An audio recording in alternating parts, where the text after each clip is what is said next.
자, 이상의 날개 한번 보겠습니다. 203페이지 본다. 작품 개관 볼게요. 갈래 단편소설이고 심리소설이다. 심리. 그 주인공의 내면 심리에 초점을 맞추어서 다루고 있는 소설이라는 뜻이야. 그래서 우리 뒤에서 살펴보게 될 의식의 흐름 기법이다 라고 하는 그런 내용도 심리소설이라는 그런 특징에 연관지어서 생각을 해야 돼. 자, 보도록 할게. 자, 심리소설 써놓겠습니다.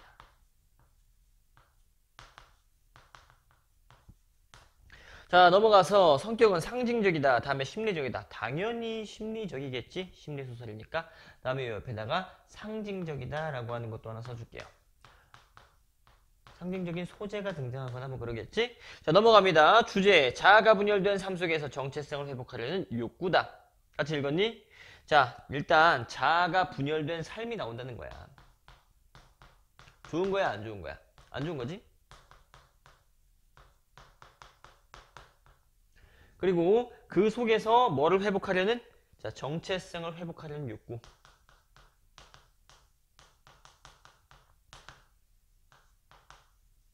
회복하려고 하는 욕구가 있다. 자, 그러면 요거 두 개를 넘버링을 해줍시다. 첫 번째, 자아가 분열된 삶을 일단 우리에게 보여줘야겠지. 다음에 두 번째는 뭐야? 그 속에서 정체성을 회복하려고 하는 그런 욕구. 그러니까 자아가 분열됐다라고 얘기하니까 정체성을 회복하면 자아가 하나로 합쳐진다든지 뭐 이런 식으로 변화가 일어나겠죠.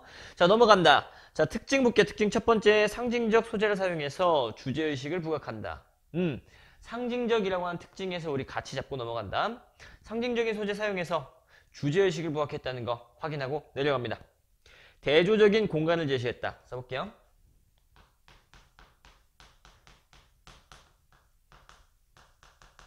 자, 대조적 공간.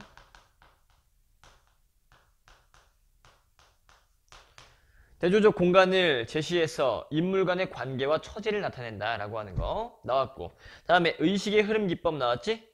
자, 쌤이 지금 얘기했던 이 세 가지 앞부분에다가 전부 다 형광펜 표시한다. 다음에 오른쪽으로 화살표 연결해주세요. 자, 의식의 흐름 기법까지 써놓고서 들어갑시다.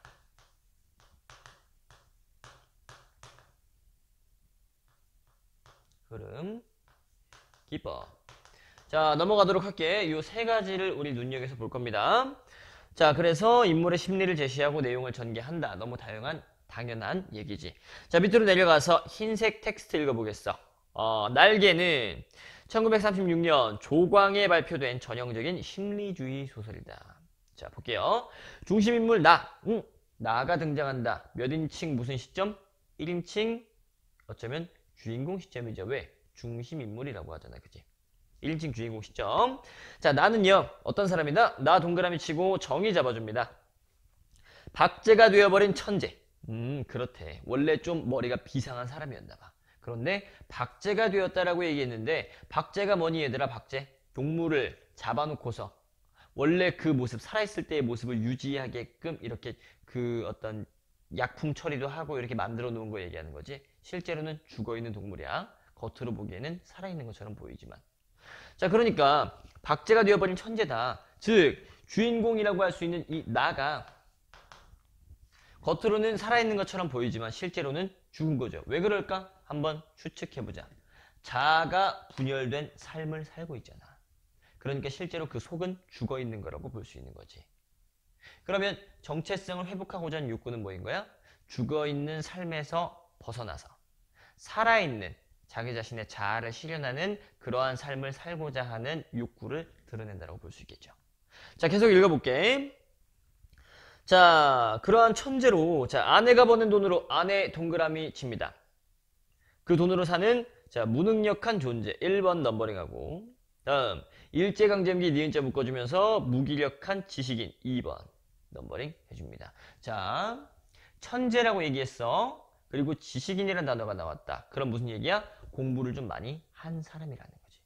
그런데 일제강점기라는 시대 상황 속에서 경제력이 있다 없다? 이 사람 돈을 벌어 못 벌어? 돈을 못 버는 거야. 돈을 못 벌고 아내가 버는 돈으로 생활을 하는 거지.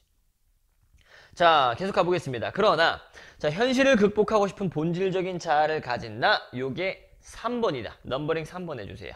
자, 이러한 나는 어느 순간 단절된 공간인 방 니은자 묶어주고 을 벗어나서 세상 니은자 묶어줍니다. 방에서 세상으로.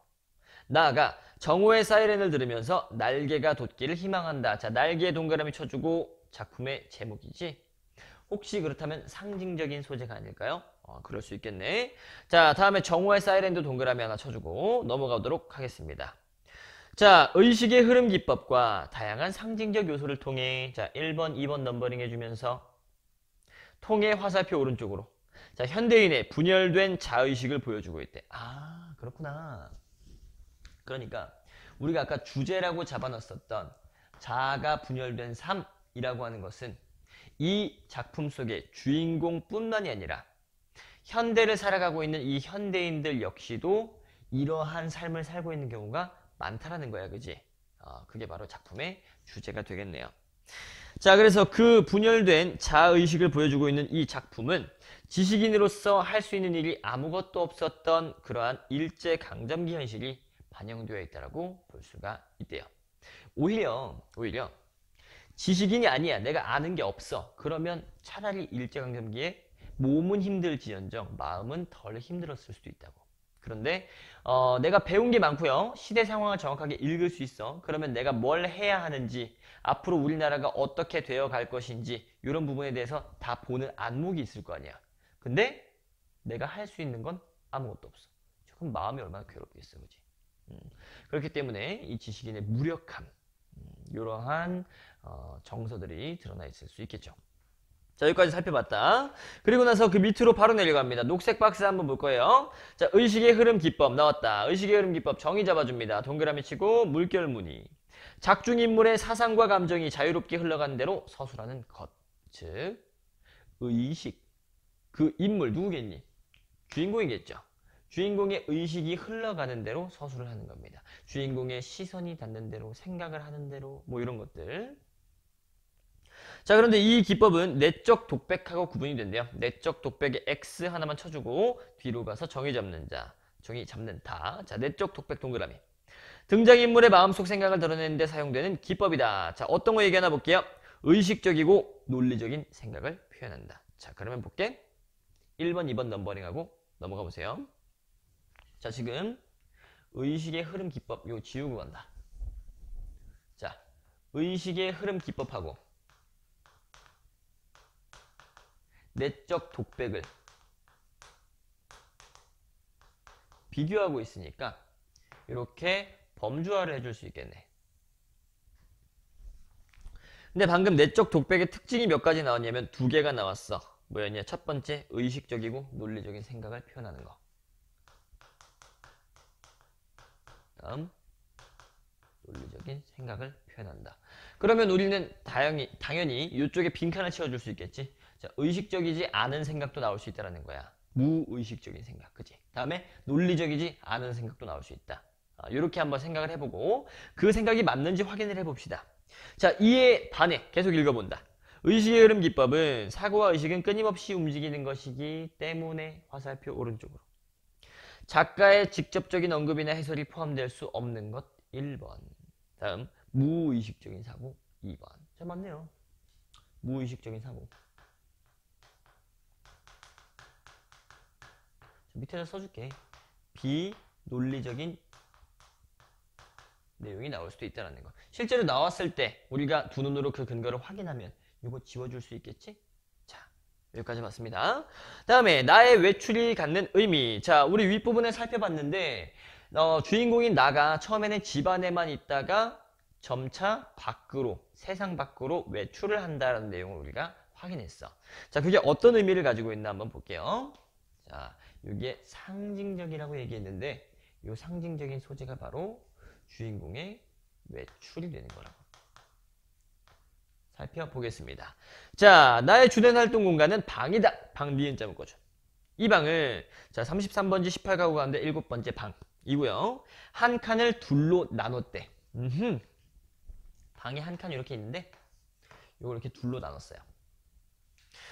자, 그 방에는 1년 내내 이불이 깔려 있습니다. 굉장히 뭔가 좀 뭐랄까 게으른 그런 느낌이 좀 있지. 자, 이불이 깔려 있고요. 그 안에서 나는 나름대로 연구를 하고요. 글을 쓰고 생각을 한다. 오, 지식인이야.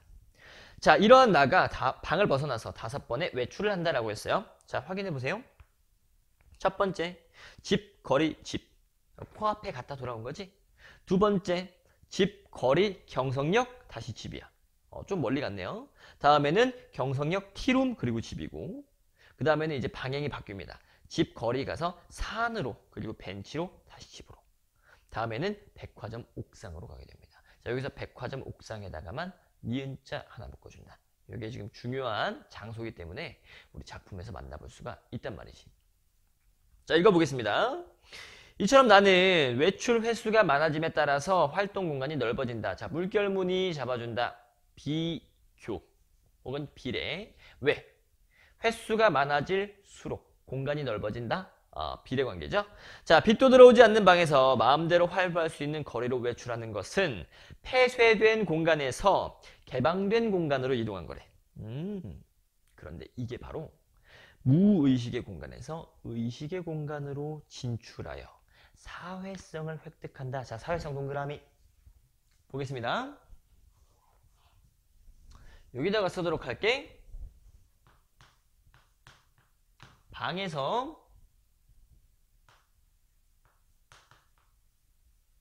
외출을 하는 것은 자, 무의식의 공간 에서 의식의 공간으로 이동을 하는 거고요. 다음에 여기에서 사회성을 획득한대. 그러면 방 안에만 있을 때는 사회성이 있었다 없었다? 요때는 사회성이 없었다라는 걸 여러분들 눈여겨봐둬야 된다고. 알겠지? 방 안에 혼자만 있었잖아. 그죠? 사회성이라고 하는 건 다른 사람들을 만날 때 생기는 거잖아. 이렇게 기억을 해두도록 하겠습니다. 자, 다음으로 넘어가 볼게요. 특히 5번째 외출에서는 나온다. 5번째 외출에서 우리 어디 갔었어? 방금 표시하고 내려왔지? 백화점 옥상이죠? 자, 그 전에 외출에서 주로 거리를 헤매다가 집으로 돌아간 것에 반해 백화점 옥상이라고 하는, 자, 또 니은자 묶어줍니다. 자, 이러한 높은 곳을 선택했대요. 다음, 사람들을 내려다보고 그리고 날개가 돋아서 날아가는 것을 꿈꾸었다. 머릿속으로 상상한 거지. 자, 이러한 점에서 중요한 의미를 갖는데. 그렇구나. 몇 가지였나 봐봐. 헤매다가 돌아간 게 아니고 옥상으로 올라갔습니다. 높은 곳으로. 다음, 날개가 돋아나서 나는 그러한 상상을 했다고. 좀 중요해 보이죠? 자, 이를 종합해서 볼 때 계속 읽어본다. 나의 외출은, 자, 외출 동그라미 치세요. 사회와 단절된 방에서의 탈출이다. 정의지. 물결무늬 잡아줘. 탈출이며 또 하나, 자, 분열된 자아가 통일되는 사회성 획득이다. 물결무늬. 그러면 외출이라고 하는 것의 정의가 2가지로 나눠지는 거지. 자, 그 2 정의 중에서 핵심 단어에다가 동그라미 쳐줍니다. 첫 번째 정의는 뭐야? 탈출. 두 번째 정의에서 중요한 단어는 뭐야? 사회성 획득. 동그라미 칩니다. 자, 요 내용하고 우리가 연관을 지어서 생각하면 참 좋을 것 같아. 방이라고 하는 곳은 단절된 공간, 무의식의 공간이야. 그치? 그런 곳에서 탈출을 한 겁니다. 그래서 이 외출, 엄밀하게 말하면 여기가 세상 아니니?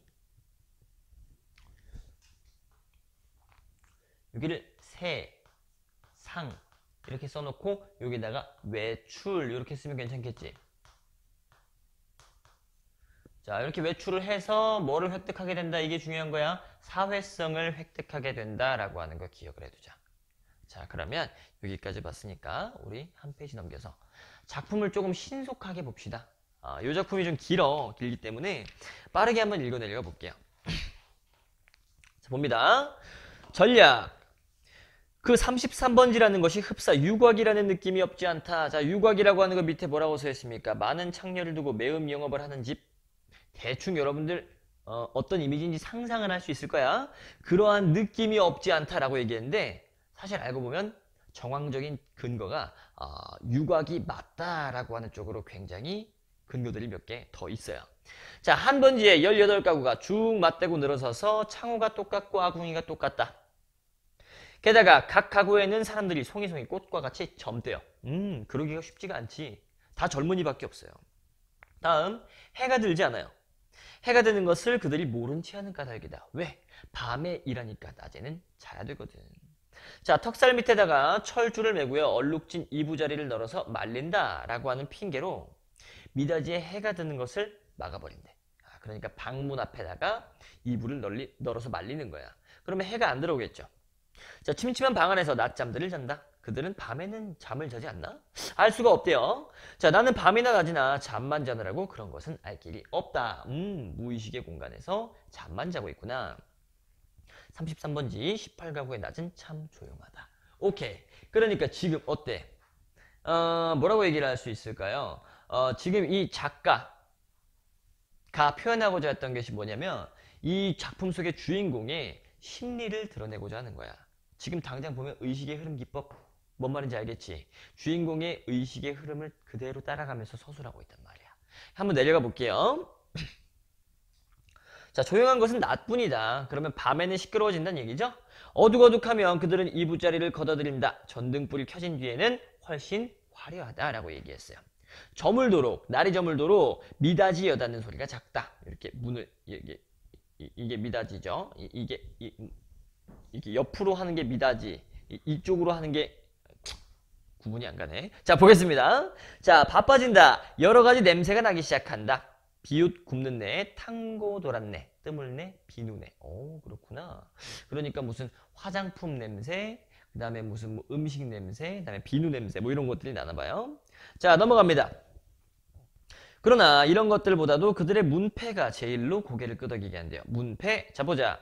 이 18가구를 대표하는 대문이라는 것이 일각이 져서 외따로 떨어지긴 했으나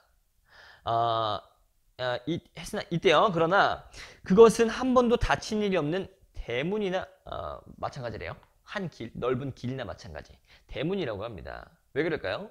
자, 온갖 장사치들은 하루 가운데 어느 시간이라도 드나들 수가 있대요. 장사하는 사람들이 그 18가구가 있는 곳으로 맘대로 드나드는 거야.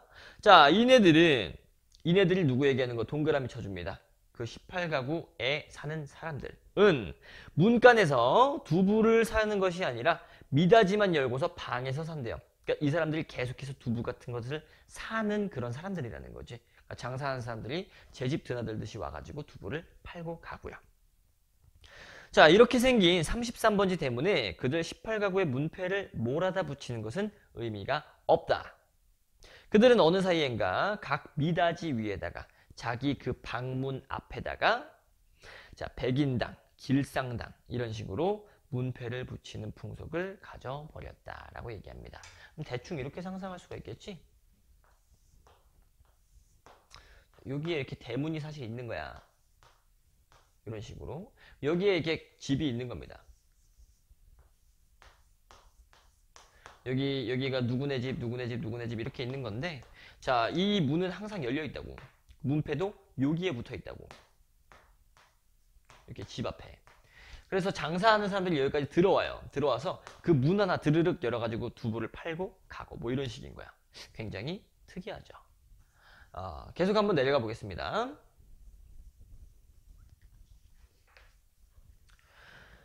자, 내방 미닫이 위 한 곁에 칼표 딱지. 자, 칼표라고 하는 게 담뱃갑의 이름이래요. 자, 그 딱지를 넷에다가 낸 것만한 그 정도 크기가 되는 내 아내의 명함이. 자, 나는 힘이 있다 없다? 힘이 하나도 없어요. 왜? 박제된 천재거든. 경제력이 없단 말이야. 그러니까 아내 이름을 문패에다 붙이는 겁니다. 자, 아내 명함이 붙어있는 것도 이 풍속을 좇은 것이 아닐 수가 없다. 나는 그러나 그들의 아무와도 놀지 않는다. 나는 주변 사람들하고 아무하고도 놀지 않습니다. 자, 놀지 않을 뿐만 아니고 인사도 안 해요. 나는 내 아내와 인사하는 그 외에는 누구와도 인사하고 싶지가 않았다. 어때? 방에 갇혀서 사는 거나 다름없죠. 사회성이 있다 없다? 사회성이 없다야. 자, 계속 읽어볼게. 자, 왜 인사를 안 할까요? 내 아내 외에 다른 사람과 인사를 하거나 놀거나 하면 내 아내의 낯을 보아서 좋지 않은 일인 것 같은 생각이 들었대요. 내가 다른 사람하고 인사하고 뭐하고 하면은 아내가 좀 불편해하는 표정인 거야. 그래서 알아서 눈치 봐서 다른 사람이랑 인사도 안 한답니다. 자, 그런데 그게 쫄아서 그런 게 아니고요. 내가 그만큼 아내를 소중하게 생각하기 때문에 그런 거래. 왜 그렇게 소중한가 하니까 자, 이 33번지 18가구 가운데서 내 아내가 내 아내의 명함처럼 그 문 앞에 붙여놓은 명함처럼 제일 작고 제일 아름다운 것을 알고 있기 때문이라고 합니다. 아내를 소중하게 여기는 거지.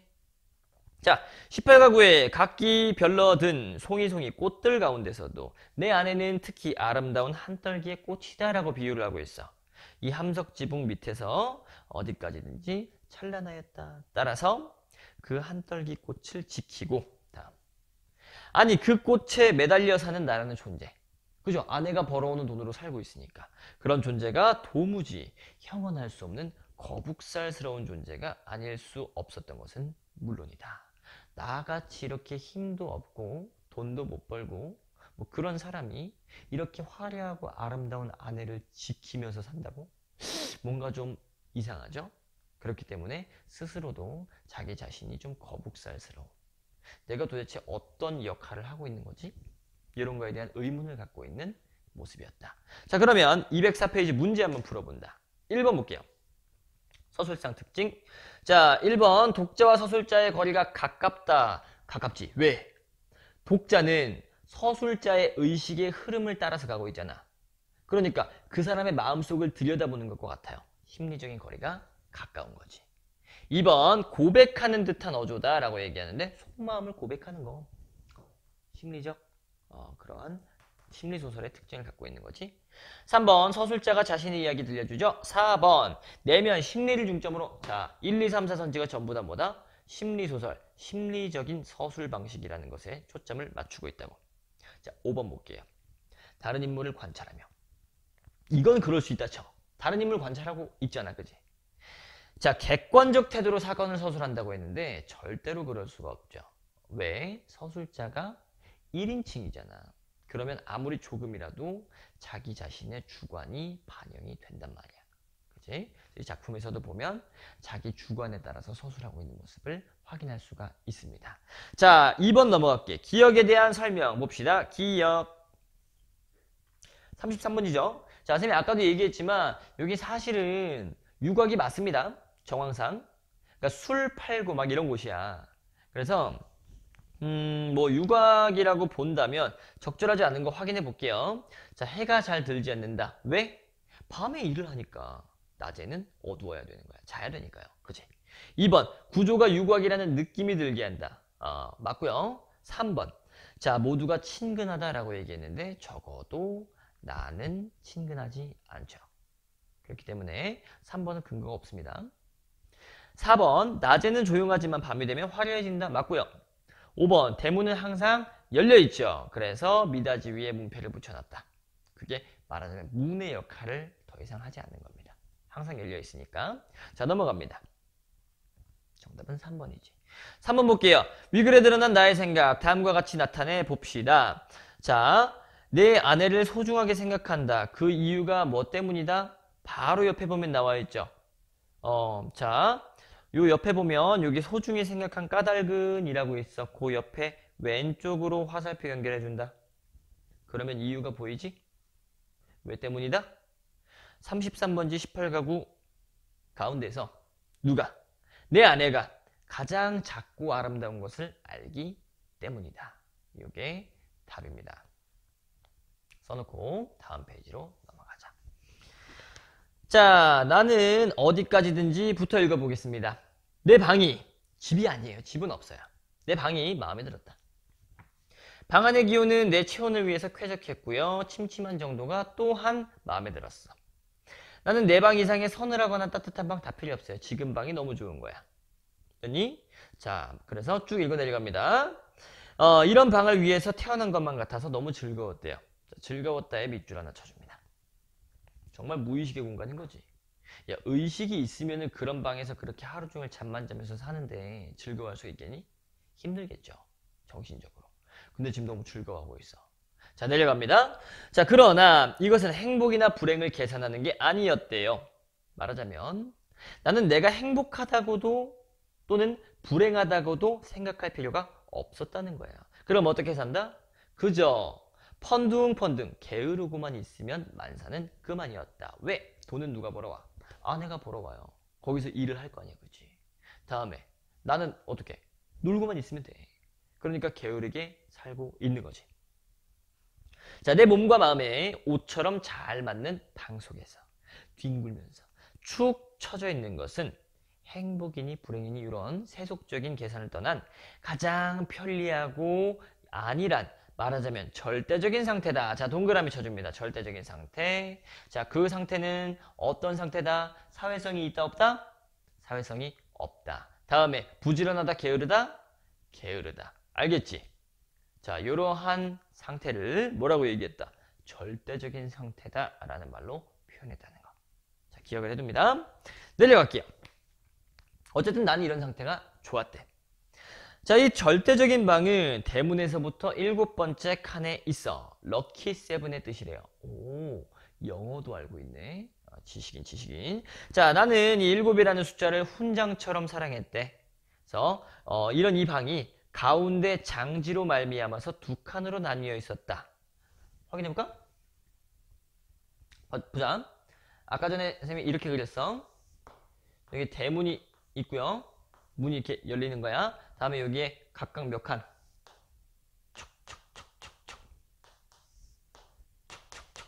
뭐 이런 식으로 되어 있겠죠. 하나, 둘, 셋, 넷, 다섯, 여섯, 7번째 칸. 자, 여기니까 어때요? 요 방 한 칸이 어떻게 나뉘어 있다? 절반으로 이렇게 나뉘어 있는 거야. 보이니? 장지로 말미암아서 이렇게 나뉘어져 있다라는 것이 내 운명의 상징이었대. 칠판 보자. 뭐가 뭘 상징한다고? 방이.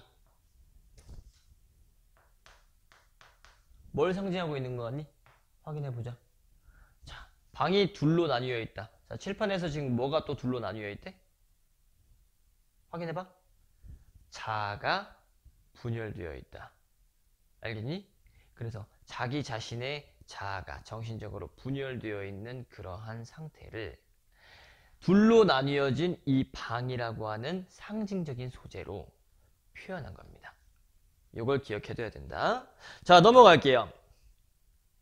아랫방은 그래도 해가 든다. 자, 아랫방이라고 얘기하면 이 입구 쪽이어야 되니까 이쪽이 되려나? 정확하게 모르겠네요. 어쨌든 아랫방이라고 하는 곳은 해가 든대요. 자, 아침결에 책보만한 해가 들었다가 책을 싸는 보자기만한 요만한 해가 드는 겁니다. 자, 그랬다가 오후에는 손수건만해지면서 나가요. 그런데 해가 영영 들지 않는 윗방이 내 방이래. 나는 계속 캄캄한 곳에 사는 겁니다. 아내가 돈을 버니까 그죠? 좀 더 좋은 방을 쓰고 있나 봐요. 자, 그래서 이렇게 볕 드는 방이 아내 방이요, 볕 안 드는 방이 내 방이요. 이걸 둘 중에 누가 정했는지 나는 기억을 못해요. 그러나 나에게는 불평이 없다. 굉장히 무의식적으로 살고 있는 거야, 그지? 자, 내려가 보겠습니다. 아내가 외출만 하면 이제 내가 뭐 하나 나오겠죠? 자, 나는 얼른 아랫방으로 와요. 아내의 방으로 갑니다. 가서 그 동쪽으로 난 들창, 이렇게 창문을 들어가지고 여는 창문인가 봐. 이 창문을 딱 열어놓고, 자, 그 햇살이 들어오겠죠. 그 햇살이 아내의 화장대를 비춘대요. 그래서 가지각색 병들이 아롱아롱 이렇게 찬란하게 빛나고, 다음에 빛나는 것을 보는 것은 나의 오락이래. 야, 정말 재밌을 것도 없다, 그지? 그게 재밌대요. 아내를 그만큼 사랑해서 그런 걸 수도 있지만 정말 어떻게 보면 유아처럼 단순하지 무의식적인 공간이라는 뜻입니다. 자, 그래서 나는 조그만 돋보기를 꺼내놓고 그 휴지를, 지리가미라고 하는 일본식의 그런 휴지죠. 그 휴지를 그을려가면서 불장난을 하고 논대요. 태양광선을 이렇게 모아가지고. 자, 그렇게 장난치면서 노는 게 나의 하루 일과인 거야. 문제 한번 보겠습니다. 4번. 자, 니은에 대한 설명 적절한 것은 니은이 뭔지 보세요. 니은이 뭐야? 뭐야? 절대적인 상태지. 자, 1번. 행복함이 유지되는 상태. 좀 애매하다, 그지? 얘는 지금 행복과 행복이 아닌 것을 떠나서 생각한다 라고 얘기를 했는데, 자, 행복함이 유지된다? 틀렸죠. 2번. 현재의 삶을 극복한 상태가 아니라 현재의 삶에 젖어 있는 상태인 거야. 3번 보편적인 삶이 지속된다. 이건 보편적인 삶은 아닌 것 같아요. 아무래도 좀 특수한 경우에 해당된다라고 볼 수밖에 없겠네. 4번 봅니다. 방에서 뒹굴면서 아니란 상태. 자, 아니라다라는 단어 바로 옆에서 찾아봅니다. 지문에서 찾았니? 자, 뭐라고 되어 있다? 세속적인 계산을 떠난 가장 편리하고 안일한 그러한 상태다라고 얘기를 하고 있지. 자, 정답이 4번이었고 5번 본다. 세속적 재산상 이익이 된. 자, 세속적 아니죠? 재산상 이익이 된다. 계산상 이익이 된다. 아니죠? 그래서 정답은 4번입니다. 5번. 자, 디귿에 해당하는 것을 모두 골라봅시다. 자, 디귿이 뭔데요? 아내가 외출하면 내가 아내의 방에 가서 놀 때 뭐하고 노니 이거지. 정답은 니은 디귿이다. 맞죠? 자, 다음에 비읍이 하나 더 추가가 된다면 아내의 손잡이 거울, 손잡이가 달린 거울을 가지고 노는 장면이 또 뒤에 나와요. 그래서 비읍도 하나 추가되어서 출제될 수 있다는 거 기억을 해둡시다. 정답은 3번. 자, 6번 보겠습니다. A와 B에 대한 설명. 자, A는 뭐니? 아랫방, 아내의 방이고요. B는 뭐니? 내 방, 윗방입니다. 자, 비교를 해볼까요? 정답은 몇 번이다? 정답은 4번이죠. A보다 못한 B에 불만이 있으나 불평하지 않는 게 아니고 진심으로 불만이 없어. 그래서 4번이고 나머지 선지들은 맞는 선지니까 한 번씩 읽으면서 확인을 해보세요. 자, 그리고 205페이지 맨 위로 올라가서 오른쪽 구석에 이것만은 꼭 눈으로 한 번만 보고 넘어간다.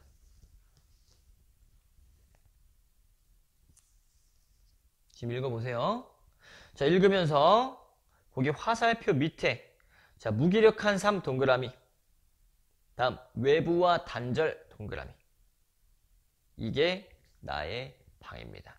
알겠지? 자, 확인이 됐으면 한 페이지 넘어가 봅시다. 자, 아직까지는 외출을 안 했습니다. 그럼 이제 외출을 할 차례가 되겠죠. 거의 이제 외출이 다가오고 있습니다. 한번 읽어볼게요. 자, 그렇게 가느다란 연기를 내면서 구멍을 뚫는다. 돋보기 가지고 불장난하는 겁니다. 자, 그동안의 초조한 맛이 재밌었다. 이렇게 얘기하고 있어요. 거의 뭐 아동 같네요. 성장기 아동인가? 자, 이 장난이 실증이 나면 나는 또 아내의 손잡이 거울 가지고 놉니다. 자, 거울이란 얼굴을 비출 때만 실용품이다. 그 외에는 장난감이다. 즉, 아내에게는 실용품이지만 나에게는 장난감에 불과하다라는 얘기를 하는 거죠. 자, 이 장난도 실증이 나요. 그래서 이제는 나의 유희심, 놀고 싶은 마음은 육체적인 데서 정신적인 데로 비약한다. 뛰어 올라간다는 얘기야. 나는 어떻게 합니까? 아내의 화장품을 냄새 맡아보죠. 보기도 하고 향기도 맡아보고. 자, 그래서 아내의 어느 부분에서 요 향수, 요 화장품의 냄새가 났는가 요거를 한번 머릿속으로 떠올려 보면서 즐겁게 놀고 있다고 합니다. 약간 좀 변태 같네요. 내려갑니다. 자, 아내의 방은 늘 화려하였다.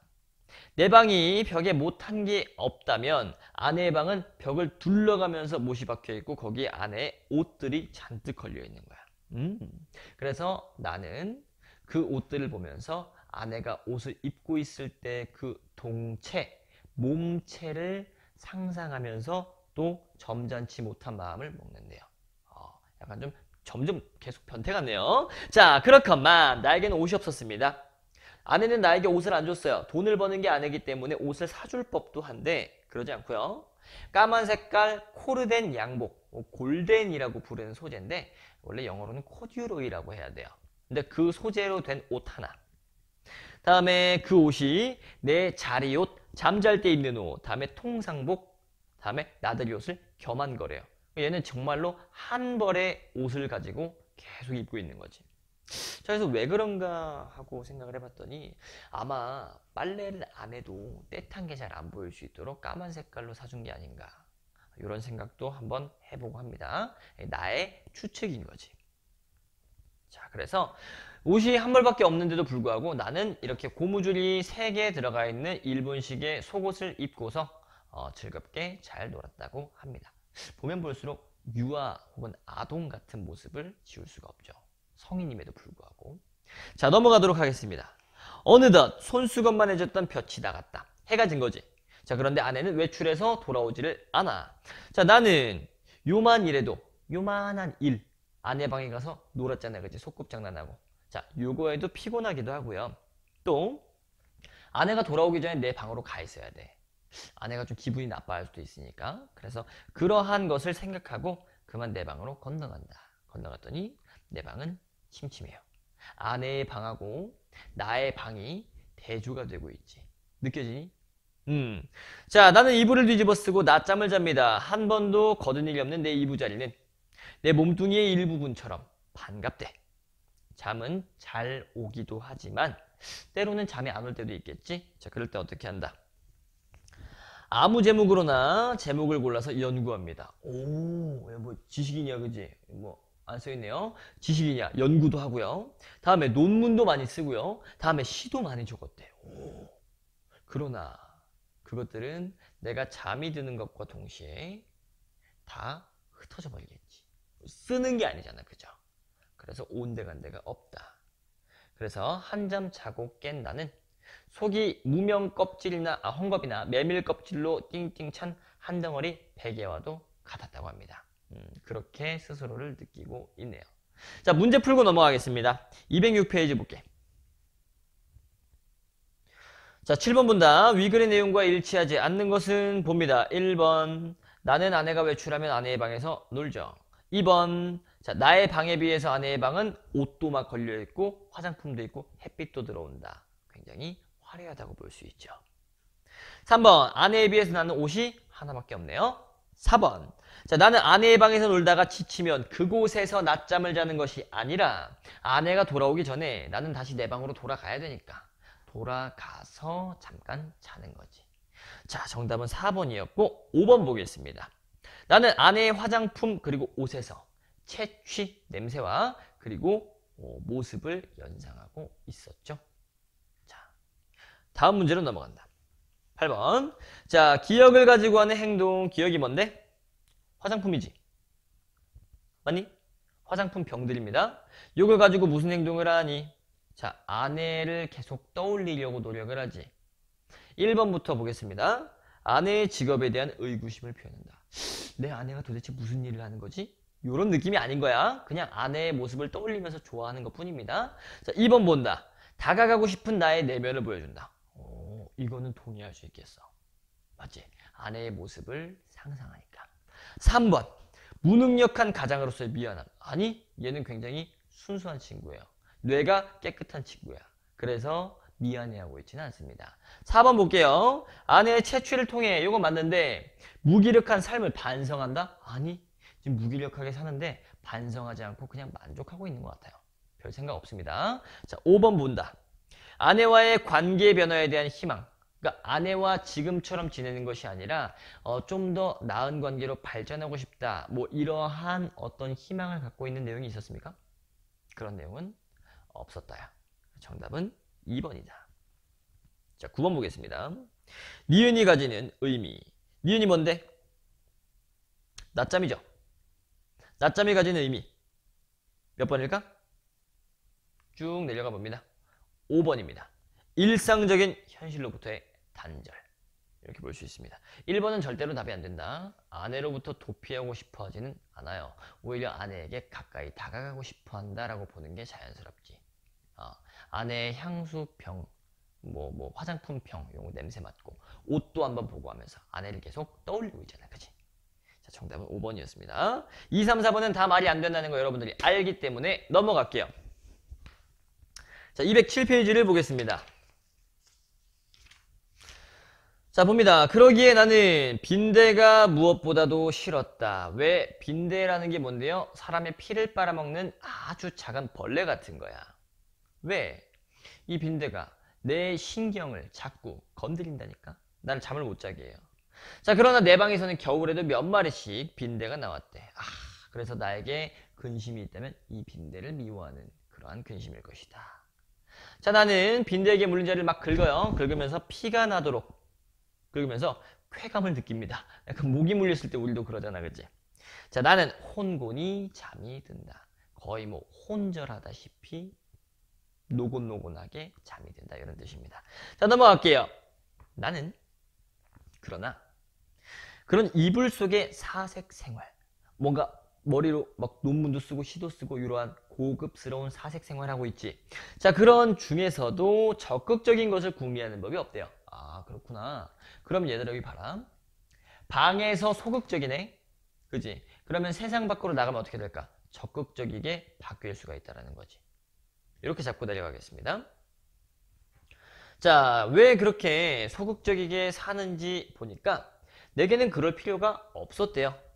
만일 내가 그런 좀 적극적인 것을 궁리해낸다면 아내에게 꾸지람을 듣는데, 아니 왜 시키지도 않은 짓을 하냐, 왜 쓸데없는 생각하냐 이러면서 혼난다는 얘기지. 자, 꾸지람을 들을 거고요.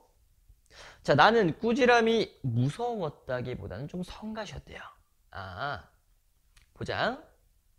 내가 제법 한 사람의 사회인의 자격으로 일을 해보는 것도, 지금은 그러고 있지 않잖아. 아내에게 사설 듣는 것도, 잔소리 듣는 거 얘기하는 겁니다. 다음, 나는 가장 게으른 동물처럼 게으른 것이 좋았다. 오케이. 나는 사회인으로서의 어떤 이런 역할을 하고 싶지 않은 거야. 귀찮아. 아내에게 잔소리 듣고 싶지 않은 거야. 나는 그냥 게으르게 살고 싶은 거였습니다. 자, 될 수만 있으면 이 무의미한 인간의 탈을 벗어버리고도 싶었다. 왜 이 지경이 되었을까? 지식인이었는데. 왜 그런지 한번 생각을 해보자. 자, 나에게는 인간 사회가 스스러웠다. 뭔가 좀 낯설게 느껴졌다. 이런 뜻이야. 뭐 조심스러웠다 이렇게 써 있는데 스스럼 없이 이런 말 있잖아요, 그지? 스스럼 없이라는 말은 친하게, 친근하게 이런 뜻이고 스스럽다라는 말은 조금 낯설다, 어색하다 이런 뜻입니다. 자, 생활이 스스러웠다. 모두가 서먹서먹할 뿐이었다.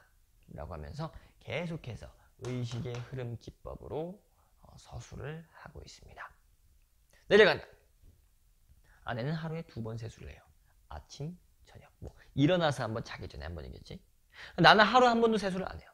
야, 그럼 도대체 맨날 방 안에서만 있고 제대로 씻지도 않고 뭐 이상한 약간 변태 같은 그 장난만 치고 있는 그런 사람을 아내는 도대체 뭐가 이뻐서 지금 데리고 사는 걸까?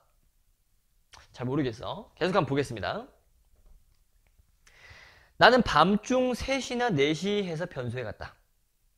달이 밝은 밤에는 한참씩 마당에 서 있다가 들어왔대요. 그러니까 나는 이 18가구에 아무와도 얼굴을 마주친 일이 거의 없다. 아, 그렇구나. 그러니까 이 사람은 다른 가구의 사람들이 깨어있을 때는 방에서 안 나오는 거야. 자, 그러면서도 나는 젊은 여인네들 얼굴은 거의 다 기억하고 있대요. 아, 뭐야. 굉장히 사회성 없고 뭐 지 혼자만 약간 히키코모리처럼 사는 사람 같았는데 얼굴을 다 기억하고 있다. 뭡니까? 안 그러는 척하면서 다 보고 있었던 거네. 아, 점점 이상해집니다.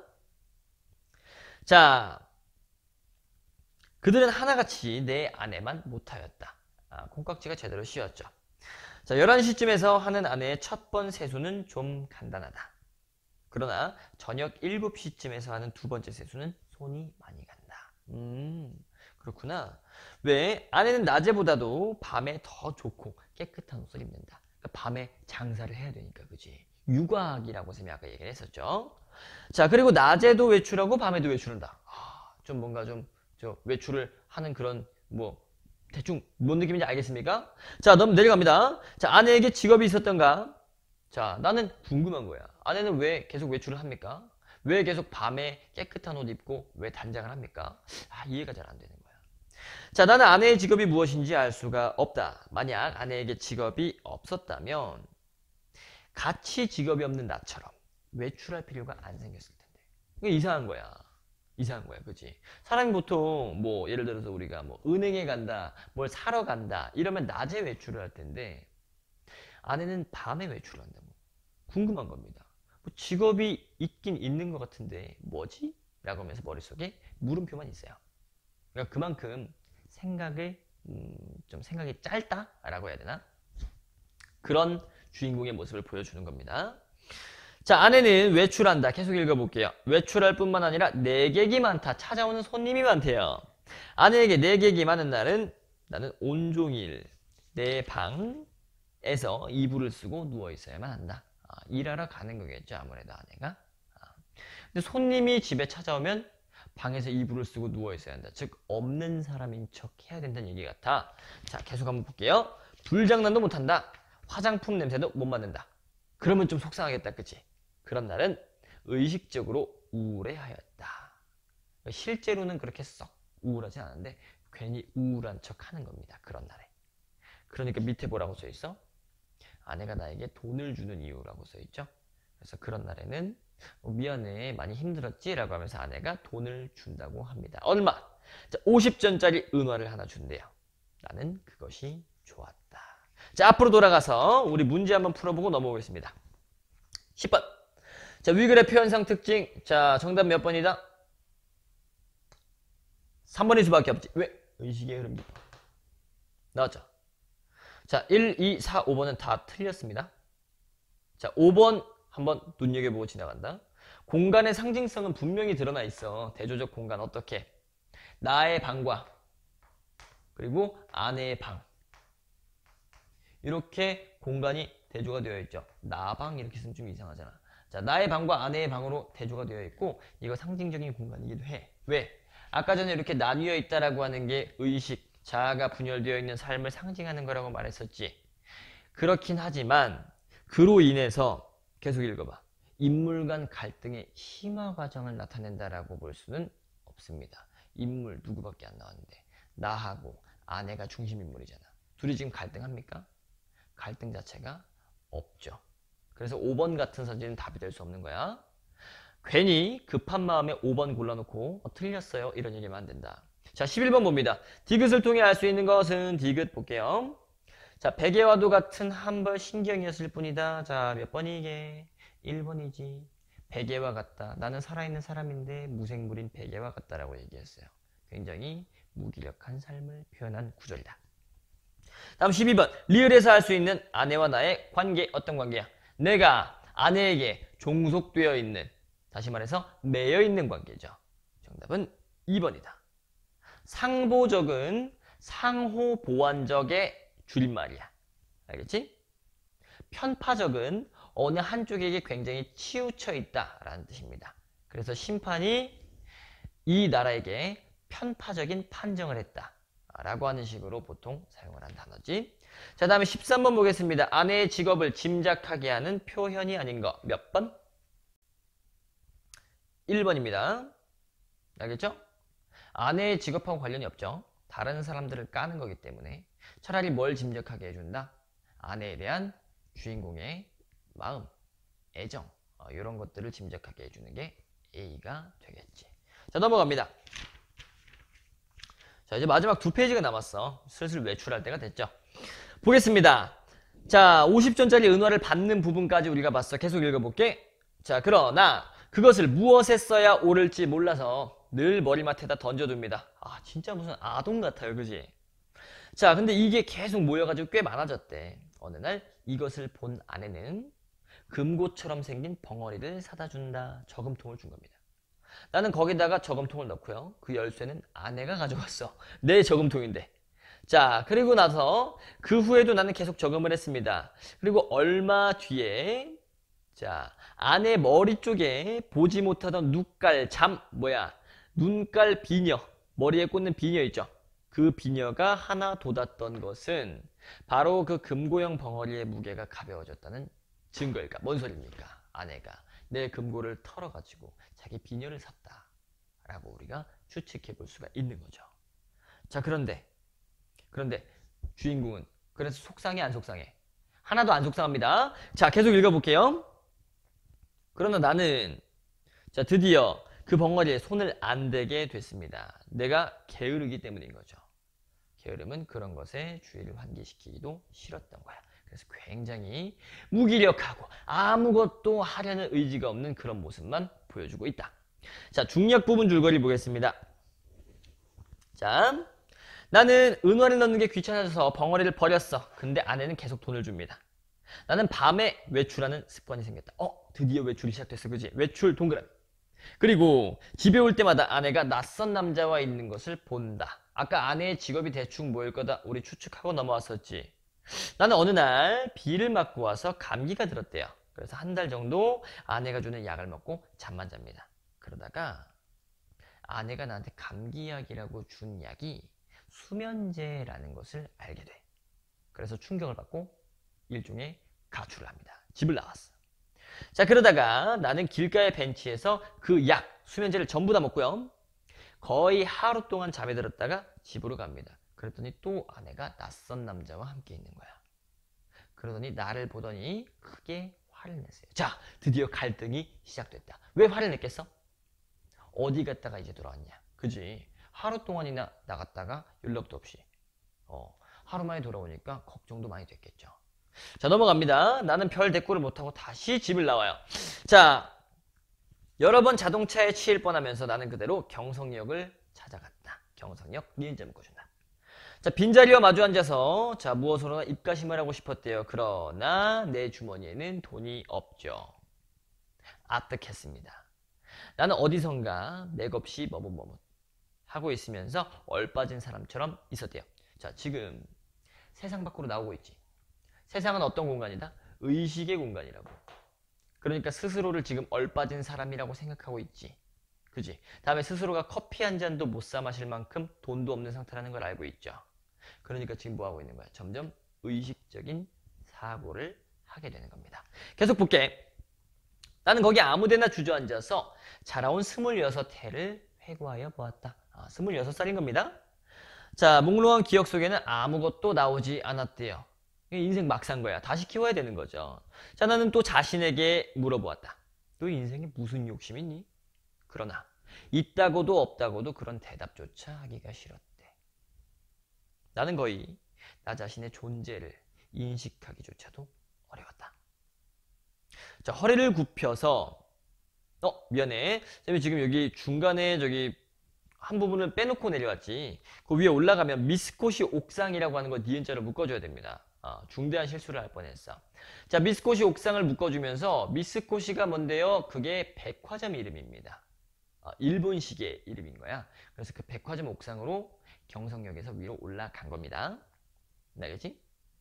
자, 올라가서 26회를 회고해보고 그러면서 금붕어를 들여다보고 있었대. 자, 금붕어는 참 잘들 생겼다. 자, 그 옥상에 금붕어가 있었나 보죠.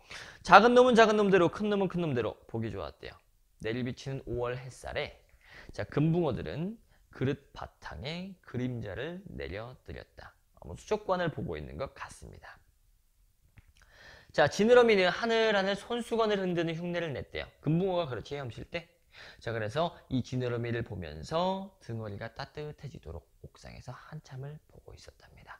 자, 그러면 문제 바로 돌아가 본다. 208페이지 14번.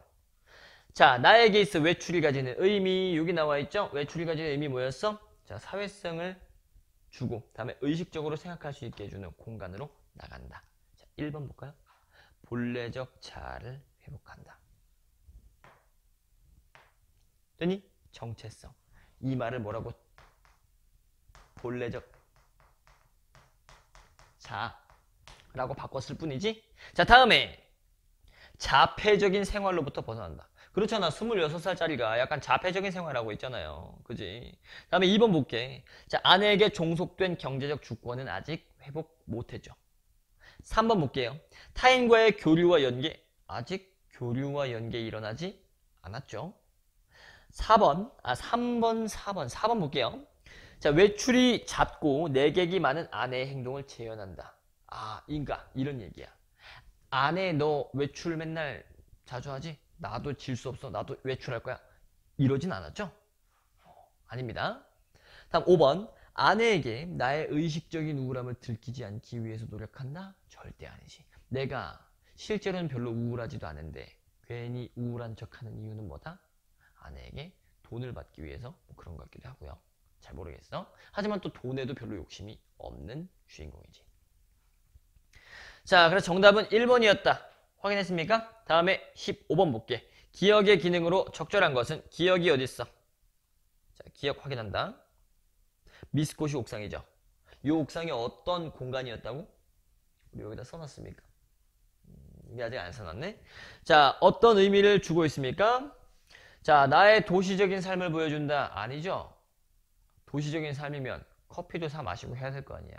자, 2번 볼게. 나가 지난 삶을 돌아보게 한다. 자, 몇 년간의 삶? 26년간의 삶을 돌아보게 하죠. 자, 돌아보니까 뭐가 나왔습니까? 뭐가 안 나왔다. 자, 2번이 정답이겠네. 자, 지난 삶을 돌아본다. 이거 두 글자로 고급스럽게 멋지게 표현하면 뭐가 된다? 성찰. 그렇지. 자, 성찰을 한번 해보게끔 해주는 공간입니다. 3번, 귀가하게 되는 계기가 된다. 뭐 그렇진 않고요. 4번, 아내와 관계를 회복해주지는 않죠. 5번, 갈등을 해소시켜주지도 않습니다. 왜? 아직 성찰 중이야. 내적 갈등하는 중입니다. 회복이 되진 않았어요. 자, 16번 보겠습니다. 니은이 의미하는 바, 니은이 뭔데? 자, 몽롱한 기억 속에서는 아무 제목도 불거져 나오지 않았다. 자, 몇 번이냐? 16번의 정답은 3번입니다. 주체적인 삶을 살지 못했죠. 그럼 어떤 삶을 살았는데? 종속적인 삶. 아내에게 종속되어 있는. 그치? 다음에 가치 있는 삶을 살았다면 뭔가 의미 있는 게 나왔겠죠. 하지만 가치가 없는 삶을 살아왔다. 자, 넘어갑니다. 209페이지. 자, 여기서부터 보게. 나는 또 회탁의 거리를 내려다보았다. 여기까지. 회색의 탁한 거리를 내려다봤다. 이 뜻이야. 미스코시 옥상 백화점에서 밑에 사람들을 내려다보는 거지. 자, 거기서는 피곤한 생활이 똑 금붕어 지느러미처럼 흐느흐느 허비적거렸다. 자, 눈에 보이지 않는 끈적끈적한 줄에 엉켜서 헤어나지들을 못한다 라고 지금 생각하는 거야, 얘들아. 칠판 한번 볼까요? 지금 이러한 생각이 논리적이니? 아니지. 굉장히 비논리적인 생각입니다. 왜? 그냥 지가 그런 마음 상태니까 그렇게 보는 거죠. 회색의 줄이 어디 있습니까? 사람들이 낮에 바쁘게 돌아다닐 뿐이지. 그지? 하지만 멀리서 보기에 그 주인공의 눈에는 그렇게 보였던 거야. 자, 계속 한번 내려가 볼게요. 자, 나는 피로와 공복, 배고픕니다. 그래서 무너져 들어가는 몸뚱이를 끌고 회탁의 거리 속으로 섞여 들어가지 않는 수도 없다. 결국엔 난 다시 집에 가야 될 거 아니야. 그죠? 그렇게 생각을 했답니다. 나서서 나는 또 문득 생각해 보았다. 이 발길이 지금 어디로 향해 가는 것인지. 자, 우리들은 서로 미안해. 다시 봅니다. 쌤이 한 줄 건너뛰었죠. 자, 그때 내 눈앞에는 아내의 모가지가 벼락처럼 내려 떨어졌다. 갑자기 아내의 머리가 떨어지는 그런 상상을 한 거야. 좀 무섭네요. 아스피린과 아달린. 자, 아스피린은 무슨 약? 감기약. 아달린은 수면 유도제입니다. 아내가 나에게 감기약인 척 속이고 아달린을 먹여왔잖아. 수면제를. 그죠? 자, 한번 읽어볼게. 우리들은 서로 오해하고 있느니라. 갑자기 아내를 생각하고 있는 겁니다. 왜? 발길이 어디로 향하고 있겠어? 집으로 가야 되죠. 그러니까 아내가 문득 생각난 거야. 맞다. 나 아내하고 약간 싸우고 나왔지? 그러니까 아내의 모가지가 벼락처럼 떨어졌다. 이 얘기는 화들짝 아내를 생각하게 됐다. 이 뜻일 거죠? 자, 설마 아내가 아스피린 대신에 아달린 정량을 나에게 먹여왔을까? 에이, 설마 착각한 거 아닐까? 이렇게 생각하는 중이겠죠? 나는 그걸 믿을 수 없다. 내가 좋아하는 아내가 그럴 까닭이 없죠. 자, 그러면 나는 날밤을 새우면서 도적질을, 계집질을 했나? 자, 즉 무슨 얘기입니까? 아내는 내가 하룻밤 집에 안 들어오고 외박을 했을 때 너 어디 가서 뭐 하던 거야? 라고 생각을 했겠죠? 그렇기 때문에 나는 그게 아닌데 어디 가서 내가 도둑질을 한 것도 아니고 다른 여자를 만난 것도 아니고 그냥 그 수면제 먹고 하룻밤 잠들었다가 온 것 뿐이죠. 그렇기 때문에 나도 사실은 좀 억울하다. 자, 계속 보겠습니다. 정말이지 아니다. 우리 부부는 숙명적으로 발이 맞지 않는 절름발이인 것이다. 그렇구나. 자, 절름발이 동그라미 칩니다. 알겠니? 자, 절름발이라며 어느 한쪽 다리를 절겠죠. 그러면 어떤 다리는 안 절겠지. 자, 그러면 그 안 저는 다리가 누구를 상징하는 거야? 아내를 상징하는 거죠. 저는 다리는 이 주인공을 상징하는 거지. 그러니까 어때? 이 주인공이 아내에게 이끌려가고 있는 종속적인 삶을 드러내는 비유적인 표현이다. 기억해두고 넘어갑니다. 자, 내나 아내나 제 거동에 로직을 붙일 필요는 없다. 이유, 변명, 구실, 핑계 이런 뜻입니다. 로직. 자, 그런 거 붙일 필요는 없대요. 그냥 하고 싶은 대로 하면 되는 거래. 다음, 변해할 필요도 없다. 뭐야? 변명, 해명할 필요도 없다. 사실은 사실대로, 오해는 오해대로 그저 끝없이 절뚝거리면서 걸어가면 되는 거야. 그렇지 않을까? 라고 하면서 결국에는 또 갈등을 해결하려고 하는 의지 자체가 없어. 맞지? 자, 넘어간다. 그러나 나는 이 발길이 아내에게로 돌아가야 옳은가? 이것만큼은 분간하기가 어려웠대. 가야 하나? 집으로? 아니 그러면 만약 안 가면 어디로 가야 되지? 자, 이런 생각을 하고 있을 때 뚜 하고 정오의 사이렌이 울렸다. 이제 막 정오가 된 겁니다. 사람들은 모두 내 활개를 펴고 닭처럼 푸드덕거리는 것 같아 보인 거야. 주인공에게. 다음, 온갖 유리와 강철 대리석 지폐 잉크가 부글부글 끓고 수선을 떨고 하는 것 같은 찰나. 갑자기 굉장히 주의가 산만해진 겁니다. 그 사이렌 소리 때문에. 자, 그야말로 현란을 극한 정오다. 굉장히 현란한 모습으로 느껴졌습니다. 나는 불현듯이 겨드랑이가 가렵다. 불현듯이 문득 이란 뜻이야. 겨드랑이가 왜 가렵습니까? 안 씻어서? 자, 모르죠? 자, 아하! 그것은 내 인공의 날개가 돋았던 자국이다. 지금은 날개가 없다는 거지. 오늘은 없는 이 날개. 머릿속에서는 희망과 야심의 말소된 페이지가 딕셔너리 넘어가듯 번뜩였다. 머릿속에서 사전이 넘어가는 무슨 말인지 알겠지? 그 넘어가는 페이지에서 희망과 다음에 또 뭐? 야심이라는 것이 적혀있던 그 페이지가 번뜩였대요. 그러니까 나는 지금 현재 야심도 희망도 없는 상태로 살아가고 있었는데 그 사이렌 소리를 딱 들으면서 어떤 계기가 된 거야? 다시 한번 야심과 희망을 가져봐도 괜찮지 않을까? 이런 생각을 하게 된 겁니다. 자, 그래서 나는 걷던 걸음을 멈추고 한번 외쳐보고 싶었대요. 날개야, 다시 돋아라. 날자, 한 번만 더 날아보자꾸나. 이렇게 외치고 싶었답니다. 결국에는 또 뭐야, 야심과 희망을 스스로 갖는 것도 아닙니다. 날개한테 또 한번 돋아봐라 뭐 이러면서 약간 또 지금 또 한 발 물러서는 그런 모습을 보이고 있는 것도 같아. 근데 어쨌든 칠판을 보면 자, 세상으로 나오면서 의식적인 생각을 하게 됐고요. 다음으로 사회성을 어느 정도 가지게 되는 그런 계기가 되는 그러한 내용이 나오고 있다. 이거 기억을 해두면 좋습니다. 자, 17번 문제 보겠습니다. 위글을 읽고 난 후에 반응 1번. 금붕어는 나가 동일시하는 대상이다. 내가 금붕어 같다, 금붕어가 나 같다라고 생각한 적이 있습니까? 그런 적이 없어요. 그지? 차라리 미스코시 옥상에서 내려다봤던 그 사람들이 금붕어 같다라고 생각하진 않니?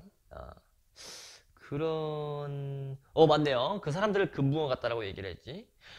주인공하고 금붕어를 동일시하는 내용은 없다고. 착각하지 마세요. 자, 1번이 정답이다.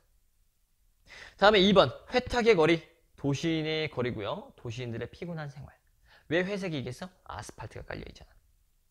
다음에 3번. 배신감을 느끼기보다는 배신감 느끼고 있죠? 아내가 그걸 나에게 먹였나? 이러면서 배신감을 살짝 느끼고 있습니다. 요거는 지문에서 확인을 해볼 수가 있고요. 다음에 4번. 자, 사이렌이 의식을 각성시키는 매개체다. 그지? 정오의 사이렌을 들으면서 갑자기 희망의 야심의 페이지가 번뜩이잖아. 다음에 5번. 극한의 정오라는 시간을 통해서 이제까지의 삶에서 새로운 삶으로 변화된다를 암시적으로 드러낸데, 근데 이 말은 여러분들 꼭 외워줘야 됩니다. 요거는 그냥 한번 봤다고 해서 기억나는 그런 내용이 아니야. 좀 말도 어렵고요. 서술형으로 이 극한의 정오가 의미하는 바를 물어보면 이거 그냥 외워서 쓰는 수밖에 없어. 알겠지? 자, 시간이 항상 부족하기 때문에 꼭 외워두기 바랍니다. 자, 18번. 답이 뭘까요? 절름발이. 19번. 디귿의 상징적인 의미. 디귿이 뭔데? 날개지. 가 아닌 거 골라보자. 몇 번이야? 골라보세요. 몇 번이야? 5번이지. 자, 5번은 그럼 뭔데요? 날개가 아니라 뭔데? 뭐야? 정오의 사이렌이 됩니다. 알겠지? 자, 이런 식으로 우리가 한번 문제를 풀어봤어. 자, 지금 이 날개라고 하는 작품이 굉장히 난해합니다. 그리고 길이도 길어요. 그렇기 때문에 문제가 막 어렵게 나올 수는 없어. 쌤은 그냥 이렇게만 얘기를 해줄게. 일단은 이 작품에서 우리가 보고 있는 요 내용들 있지? 여기다 쌤이 한번 표시해볼게. 자, 요 주제를 일단 잡고요. 다음에 어떤 상징적 소재가 있는지 요거를 기억을 해둡니다. 그리고 대조적인 공간이 어떤 의미를 가지고 있는지 이렇게 나와 있지.